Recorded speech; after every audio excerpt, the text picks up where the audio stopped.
Fala aí, gente! Bom dia, boa tarde, boa noite! Espero que todos estejam bem! Bom, meu povo, estou de volta em mais uma videoaula aqui no nosso canal do YouTube, o nosso canal Estudo Fácil. Olha que beleza, meu povo, que prazer estar de volta com você, meu querido estudante fácil, não é verdade? Bom, gente, para a nossa videoaula de hoje, que vai ser uma videoaula de gramática, que nós vamos tratar de dois temas importantes, né? Temas que são eles, né? Funções da linguagem e figuras de linguagem, tá bom? Especificamente nessa aula, palavra e pensamento, tá bom? Serão esses dois temas, esses dois tópicos, né? Digamos assim, ó, pensamento. Eu escrevi errado ali, mas enfim. Esses dois temas já estão na nossa Faraday 1, que é a nossa apostila de revisão, tá bom? Então, aulas 1 a 6 da Faraday de número 1, tá bom? As aulas de gramática, beleza?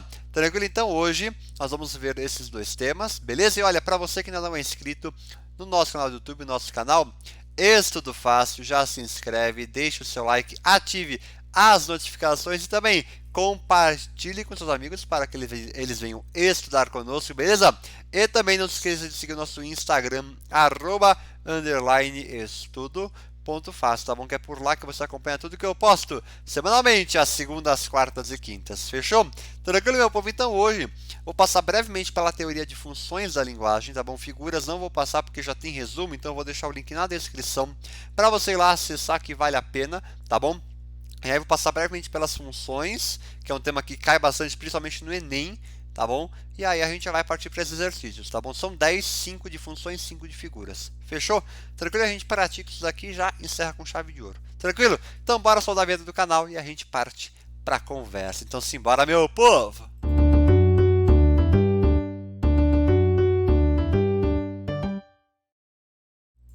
Aê, meu povo, tô de volta. Ó, vamos lá.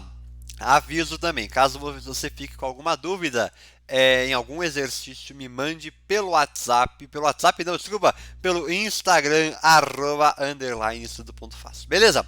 Então, ó, vamos lá. Passando aqui brevemente pelas funções da linguagem, tá bom? Tá tudo ali bonitinho, não tô cobrindo nada, então beleza. Vamos lá, funções. Tudo gira em torno da mensagem, que no caso é aquilo que a gente está conversando, né? A comunicação enviada, é a mensagem que você manda pelo WhatsApp, para sua amiga, para seu pai, para sua mãe, enfim. Tá aí. E tudo também gira em torno de um contexto, ou seja, se você mandar oi, tudo bem para tua mãe, é um contexto em que você está inserido, em que você e sua mãe estão inseridos, tá bom? Beleza.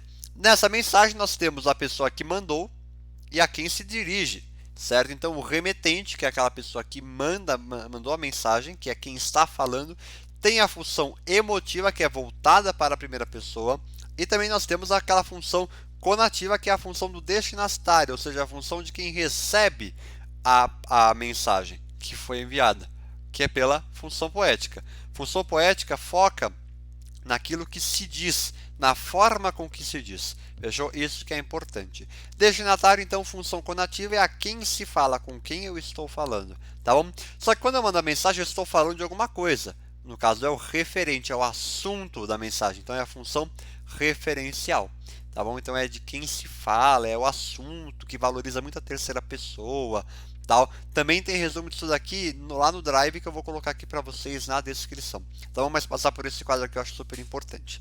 Também nós temos, dentre tudo isso, nós temos o canal, né? Porque assim, você mandou isso daqui, você está falando na fala oral, você está escrevendo, enfim. Então, por qual canal de comunicação você está usando isso? Estou usando a voz, enfim. E aí o canal tem a função fática, né? Que tem a função de deixar o canal de comunicação aberto, tá bom?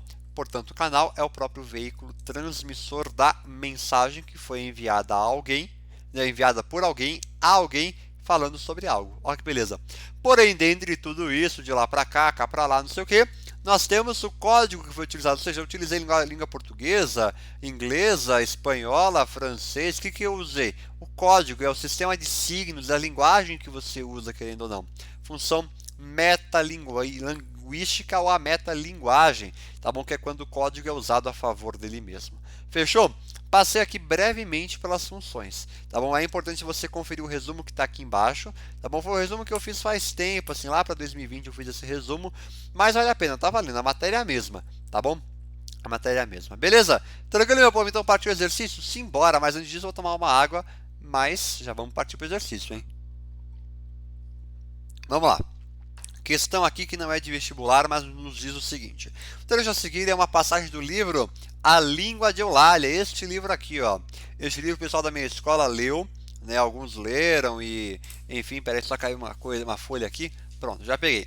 Então, a passagem do livro A Língua de Eulália, de Marcos Bagno. Nessa novela, 3 jovens professoras Emília, Vera e Silvia são levadas pela tia de uma delas, chamada Irene, a fazer reflexões sobre a língua portuguesa falada e escrita no Brasil. É bem interessante, né, essa fala, né, essa reflexão que eles propõem no livro, né, uma reflexão entre a fala e a escrita, né, se falar errado é diferente, falar diferente é errado, enfim, é bem interessante, viu? Então vamos lá, ó.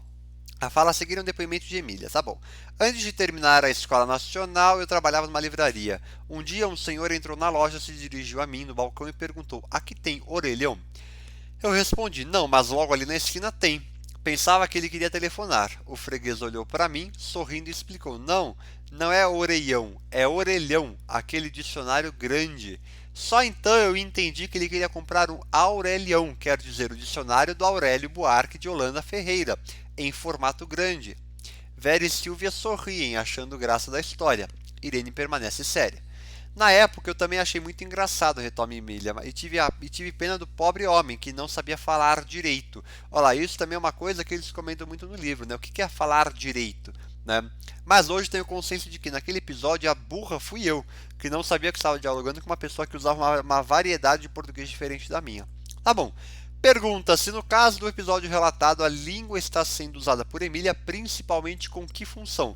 Logicamente está falando da palavra, do canal de comunicação, certo? Portanto, função metalinguística, né? Para refletir sobre a própria linguagem, certo? Então é a função metalinguística da linguagem. Olha que beleza, é uma questão simples, né? Ó, que envolve, ó, no caso específico, sobre as diferenças de pronúncia que se verificam no Brasil, ou ainda sobre diferentes registros linguísticos, uns mais, outros menos valorizados socialmente. Isso é verdade, né? Então, enfim, tá aí a nossa resposta, né? Esse livro também é bem comum, trechos, enfim, caírem no Enem, faculdade, vestibular, enfim, é bem comum. Então, ó, fique esperto. Pensou em função da linguagem, já pensa nesse livro que tem chance de cair. Fechou? Tranquilo? Então, bora pro 2. Simbora. 2 aqui, ó, vai trazer 3 textos e aí a universidade o fez, eu não sei qual que é o significado, enfim. Vamos lá, nos diz o seguinte, ó, com base nos elementos constitutivos do ato da comunicação, esse cara aqui estabeleceu 6 funções da linguagem e a ênfase de cada uma delas. Referencial, a ênfase no assunto, no conteúdo. Emotiva, a ênfase no emissor, no sujeito. Conativa, a ênfase no receptor, no interlocutor. Poética, a ênfase na forma, na construção, como que é dito isso. Metalinguística, ênfase no código, na autorreferência. E a fática, a ênfase no canal, no contato. Beleza. Escolha um dos textos e indique e explique a ocorrência de uma dessas funções. Então, vamos lá. Todas, se você for ver, traz a função poética, tá bom? Porque está trabalhando a linguagem, está trabalhando a mensagem de uma forma diferente do que a escrita, tá bom? Então está colocando ali em versos, em estrofes, enfim, traz outra ideia. Então todas têm a função poética. Beleza. Porém, vamos analisar texto por texto, tá bom? Texto 1. O navio negreiro é o título, tá? Negras mulheres suspendendo as tetas, magras crianças cujas bocas pretas regam o sangue das mães. Outras moças mas nuas, espantadas no turbilhão de espectros arrastadas em ânsia e mágoa vãs. Castro Alves. Tá bom. Aqui até poderia relacionar com funções da linguagem, né? A repetição do S, enfim. No texto 1, o que ele está querendo dizer basicamente? Né? Ele está descrevendo como eram as mulheres negras, né, no navio negreiro. Ou seja, o foco está no próprio assunto da mensagem, portanto é a função referencial, certo? Então ele está descrevendo de maneira, vamos dizer, literal, né, as mulheres escravas que estavam no navio negreiro. Bem interessante, né? Texto 2, ó. O título é 7. Eu não sou eu, nem sou o outro. Sou qualquer coisa de intermédio, pilar da fonte de tédio que vai de mim para o outro. Mário de Sá Carneiro é o autor. E a gente percebe, ó, eu não sou, eu pessoa, o foco está na primeira pessoa, ó, que vai de mim para o outro, portanto só pode estar na função emotiva, né, que está voltada para o próprio autor, né, para o próprio interlocutor, né, para o próprio, como que é o nome lá? Esqueci, é interlocutor que estava no slide lá, pelo próprio remetente, agora sim, remetente. Fechou? E aí o 3, para finalizar, diz o seguinte, ó, os arredores florem. Os arredores florem, figos, nervos, libélulas a criarem nas águas os brevíssimos movimentos. Paulo Roberto Sodré. Logicamente também a função referencial, né? Porque está descrevendo de maneira, vamos dizer, literal, como que são os arredores e as suas características, tá bom? Não deixando nada implícito, né? Tranquilo? De boas, meu povo? Acho que sim, né? Se eu fosse responder essa questão e estivesse na minha prova, eu iria mais para a função, para o texto 2, tá bom? Que o texto 2 eu acho mais fácil a gente ver que é uma função emotiva. De boas, né? Bem tranquila essa questão. Parte o 3, vamos embora. O 3, a FUVEST, aqui de São Paulo, nos diz o seguinte. Leia o texto a seguir e responda o que se pede. Tá bom. Tem se discutido muito sobre as funções essenciais da linguagem humana e a hierarquia natural que há entre elas. É fácil observar, por exemplo, que é pela posse e pelo uso da linguagem, falando oralmente ao próximo ou mentalmente a nós mesmos, que conseguimos organizar o nosso pensamento e torná-lo articulado, concatenado e nítido. É assim que nas crianças, a partir do momento em que rigorosamente adquirem o manejo da língua dos adultos e deixam para trás o balbúcio e a expressão fragmentada e difusa, surge um novo e repentino vigor de raciocínio que não só decorre do desenvolvimento do cérebro, mas também da circunstância de que o indivíduo dispõe agora da língua materna, a serviço de todo o seu trabalho de atividade mental. Se inicia e desenvolve... se inicia e desenvolve o estudo metódico dos caracteres e aplicações desse novo e preciso instrumento, vai concomitantemente aperfeiçoando-se a capacidade de pensar. Enfim, tá bom. Falando de um monte de coisa aí, né? Ó, transcreva o trecho em que o autor trata da relação da linguagem com o pensamento, né? Isso tem a ver também, ó, com a questão da posse do uso da linguagem, né? Ó, falando oralmente ao próximo ou mentalmente a nós mesmos. Então é quando ele fala aqui, ó, quer ver? Vamos ver se eu acho que é pelo uso da linguagem, falando oralmente ao próximo ou mentalmente a nós mesmos, né? Está falando da parte do pensamento, está relacionando a linguagem com o pensamento. Letra B. Transcreva o trecho em que o autor fala trata da relação da linguagem com a filosofia, né? Então está falando da questão do raciocínio lógico, né? Do raciocínio das palavras. Então surge um novo e repentino vigor de raciocínio, que não só decorre do desenvolvimento do cérebro, mas também da circunstância de que o indivíduo dispõe agora da língua materna, né? Então faz esse pensamento filosófico, né? Fisiologia. Agora eu entendi. Eu li filosofia, mas também envolve filosofia. Mas está falando da fisiologia, da questão de aprender a linguagem materna, a linguagem da mãe, do pai, enfim. Letra C. Segundo o autor, qual é o essencial proveito do ensino da língua? Né? Se não fosse segundo o autor, a gente poderia colocar a nossa opinião mesmo. Mas como é segundo o autor, vamos lá. Né? O ensino da língua é basicamente aperfeiçoar a capacidade de pensar. Né? Olha que beleza, que se dá à medida que se inicia e se desenvolve o estudo metódico dos caracteres e aplicações do preciso instrumento que é a linguagem. Olha que tranquilo, né? Uma questão de interpretação pura, né? Interpretação pura que envolve funções da linguagem em um texto assim bem interessante, né? Então, questão da FUVEST, bem cara de FUVEST mesmo, né? Uma questão mais antiga, mas é cara de FUVEST, né? Entendeu? Tranquilo? Então bora pro 4. Simbora. Questão 4 da INSPER, ó. Texto para questão. Não sei onde eu estou indo, mas sei que eu estou no meu caminho. Enquanto você me critica, eu estou no meu caminho. Você esperando respostas, olhando para o espaço, e eu, tão ocupado vivendo, eu não me pergunto, eu faço, eu estou no meu caminho, eu estou indo, eu estou no meu caminho, enfim. Nesses versos que pertencem à função No Fundo do Quintal da Escola, canção de Raul Seixas e Cláudio Roberto, há a predominância de uma função na linguagem. Qual é ela? Função emotiva. Por qual motivo? Porque há ênfase na primeira pessoa. Olha que fácil. Questão simples. Questão simples do INSPER. Era de alternativa, transformei para discursiva. Tá bom? Bem simples também de responder, né? Bem simples. Está focado na primeira pessoa, função emotiva, acabou. Justificativa é a primeira pessoa. Fechou.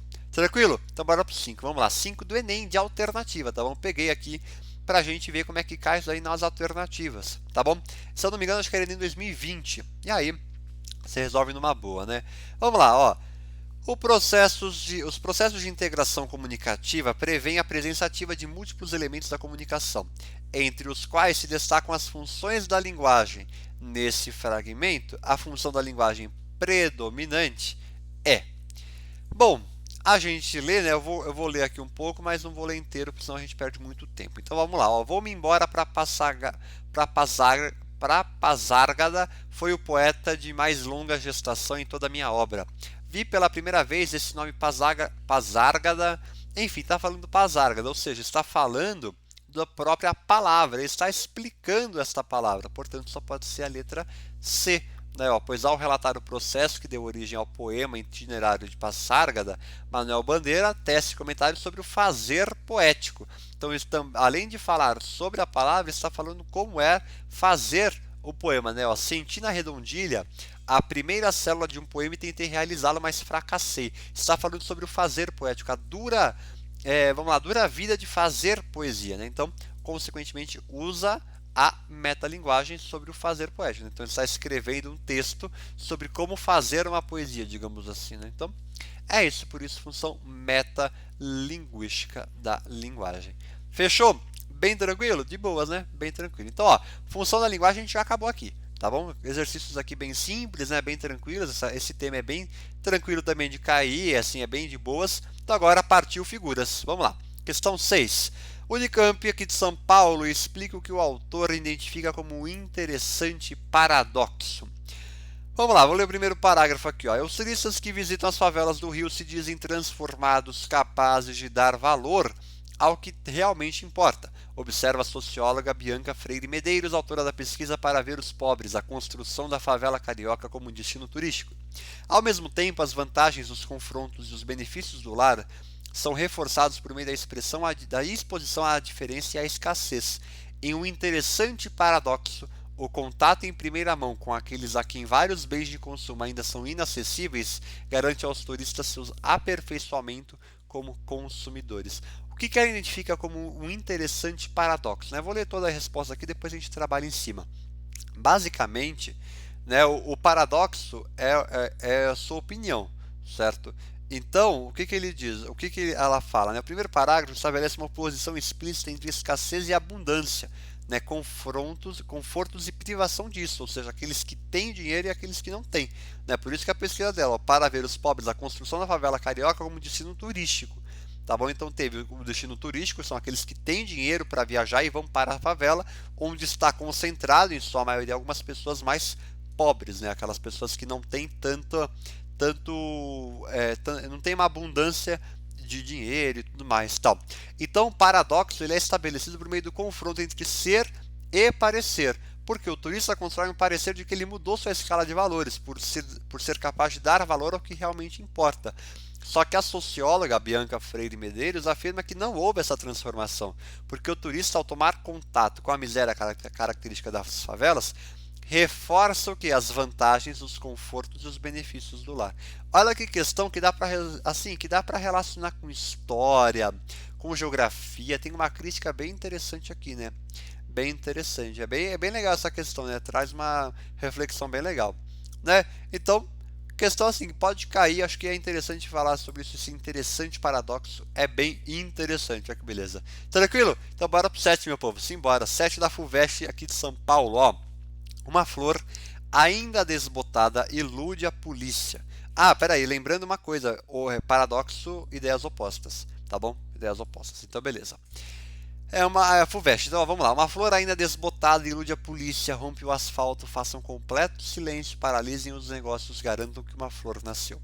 Sua cor não se percebe, suas pétalas não se abrem, seu nome não está nos livros, é feia, mas é realmente uma flor. É feia, mas é uma flor, furou o asfalto, o tédio, o nojo e o ódio. Carlos Drummond de Andrade, A Flor e a Náusea. Olha que beleza. Poema bem interessante que pergunta, né? FUVEST pergunta o que o nascimento da flor representa, né? A flor, no caso, é uma metáfora. Para quê? Para a esperança em torno de todas as adversidades que tem no mundo. Olha que beleza, né? Então o fragmento do poema ele cria o quê? Uma sequência de metáforas que forma uma alegoria da resistência em uma situação de dificuldade. Né? Então a flor, a resistência, a esperança é a última que morre, você até pode citar aqui. A flor fura o asfalto, ou seja, ultrapassa, atravessa uma situação de dificuldade no mundo cheio de tédio, de nojo, de ódio, enfim. Então é bem interessante essa questão, essa analogia que se pode fazer, por isso que é uma metáfora, uma comparação implícita. Olha que beleza, bem tranquila essa questão também aqui, né? Bem tranquilo. Apesar de envolver um poema de um Carlos Drummond de Andrade, né, que traz uma interpretação um pouco a mais, é tranquilo da gente relacionar e responder ao que a FUVEST está pedindo, é verdade? Então, partiu 8, meu povo, simbora. 8 da Unicamp, aqui de São Paulo. Né? A propaganda a seguir explora a expressão idiomática não leve gato por lebre para construir a imagem de seu produto. Não leve gato por lebre, só bombril é bombril. Ó que beleza. Tava vendendo aqui um marketing bem da hora. E fala o seguinte, ó, explica a expressão idiomática por meio de duas paráfrases, né? O que acontece? Gado por lebre é aquela questão de qualidade superior e inferior, né? Então, ó, não adquira um produto de qualidade inferior crendo que é superior. Ou também não adquira um produto guiando-se apenas pela aparência. Olha que beleza, mundo das ideias, mundo sensível, enfim, dá para filosofar um monte aqui, né? Dá para filosofar, mas basicamente é a questão de qualidade inferior e superior. Simples, beleza. Letra B. Mostre como a dupla ocorrência de bombril no slogan só bombril é bombril, aliada à expressão idiomática, constrói a imagem do produto anunciado. Você pode dizer o seguinte, né, assim, que o bombril em si ele tem uma qualidade superior aos gatos, né, ou seja, aos outros produtos. Olha que beleza. Então, ó, só bombril é bombril, o só indica que nenhum produto se iguala a bombril, sendo que os demais, né, são de qualidade inferior. Então você pode também seguir por essa direção. Porém, você pode também falar da metonímia. Né? Então, pode-se considerar também que o termo bombril é um processo metonímico em que o nome de uma marca é usado para designar o produto, a exemplo da Gillette, é comumente usado para se referir-se ao produto palha de aço, qualquer que seja sua marca. Assim, a propaganda também lembra o consumidor de que imitações gatos, ó que beleza, apesar de comumente chamadas de bombril, não tem a qualidade do verdadeiro bombril. Ó que beleza. Questão assim que você pode seguir as dois raciocínios, indo pela palavra só, ou fazendo a questão da metonímia. Ó que beleza. Metonímia. Questão bem interessante da Unicamp, né? Bem legal. Bem legal. Simples, né, meu povo? Tranquilo. Um pouquinho mais trabalhosa, mas tranquilo de resolver, não é verdade? Então partiu 9, meu povo. Simbora. 9 da UERJ. Se eu não me engano, acho que é 2016. Enfim, ó. Ele trazia um poema vagabundo do Álvares de Azevedo. Ele trazia um poema mais estendido, só que eu só coloquei as duas primeiras estrofes, porque é o que nós vamos precisar. Tá bom? Ele diz o seguinte: eu durmo e vivo ao sol como um cigano, fumando meu cigarro vaporoso. Nas noites de verão namoro estrelas. Sou pobre, sou mendigo e sou de todos é feliz. Ando roto, sem bolsos nem dinheiro, mas tenho na viola uma riqueza. Canto à lua da noite, de noites serenatas, e quem vive de amor não tem pobreza. Tá bom, ele nos coloca em questão, em análise, este verso. Sou pobre, sou mendigo e sou ditoso. E aí ele pede para a gente explicitar traços e nomear duas figuras da linguagem que reforçam esse significado do verso. Nós podemos citar a antítese entre pobreza e felicidade, então, porque mesmo ele sendo pobre, eu sou pobre e tal, ele é feliz. Ele fala, eu sou ditoso, ó, é feliz. Então tem essa antítese, né, uma figura de pensamento, tá bom? Com a tradição de ser muito pobre e ser feliz, tranquilo? Gradação, porque está falando de uma ordem, né, de apresentação de pobre, ele é pobre, mendigo e ditoso, tá? É uma enumeração de fatos, né? Então está de maneira gradativa, está aumentando os fatos, digamos assim, né? E por fim a anáfora, né? Por conta do verbo sou, ó, sou. Então ele está repetindo o verbo sou, portanto a presença da anáfora. Olha que beleza, bem simples a questão, né? Bem simples, eu coloquei as três, mas poderia, como ele só pedia duas, citava duas, mas eu já coloquei as três aí porque fica completo caso caia na tua prova, enfim, para citar as três já está aí. Fechou? Tranquilo, então bora pro 10 para encerrar com chave de ouro uma questão da PUC do Rio de Janeiro. Vamos lá, ó. Determine as diferenças no emprego da linguagem na concepção formal entre os poemas de Cruz Souza e Ana Cristina César. Essa questão aqui era mais para uma linguagem formal e informal, diferenciar cada um do outro, enfim, né? Cruz e Souza, simbolista, poeta simbolista parnasianista, enfim, linguagem rebuscada, valorização da linguagem formal, soneto, versos decassílabos, versos perfeitos, rimas, enfim, tudo bonitinho, né? Toda aquela coisa de arcadismo, né? Tudo rebuscado, enfim.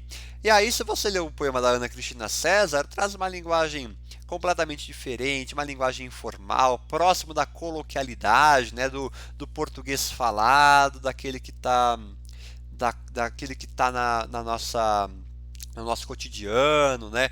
Versos livres, versos brancos, enfim, só alegria, né? Bem tranquila essa questão. Porém, letra B de bola nos interessa, porque ele nos diz o seguinte: identifique a figura de linguagem presente no seguinte verso do texto 2. Os tamancos e os sinos me acordam depressa na madrugada feita de binóculos de gávea. Tamancos e sinos me acordam. Primeiro, prosopopeia ou personificação, porque não tem como um sino acordar, né? Ele vem aqui na minha cama, bate, ô Henrique, vamos acordar, né? Não, não dá. E metáfora depressa na madrugada feita de binóculos de gávea, né? Então eles me acordam depressa, né? Tem a questão dessa metáfora, e a metonímia pelo binóculos de gávea. Olha que beleza. Bem simples, né, meu povo? Bem tranquilo essa questão. Essa é uma que pode cair na tua prova, porque envolve tanto diferenciar a linguagem formal e informal, quanto figuras de linguagem. Olha que beleza. Bem simples, né, meu povo? Bem tranquilo. E assim encerro a nossa aula por aqui, agradecendo você demais pela sua atenção, pela tua paciência, pela tua companhia, e nos vemos então na próxima videoaula com mais temas para nós trabalharmos e discutirmos aqui no canal. Fechou, meu povo? Qualquer dúvida, só mandar mensagem. Tranquilo? Então é isso, meu povo. Muito obrigado, um grande abraço, fiquem bem e até mais!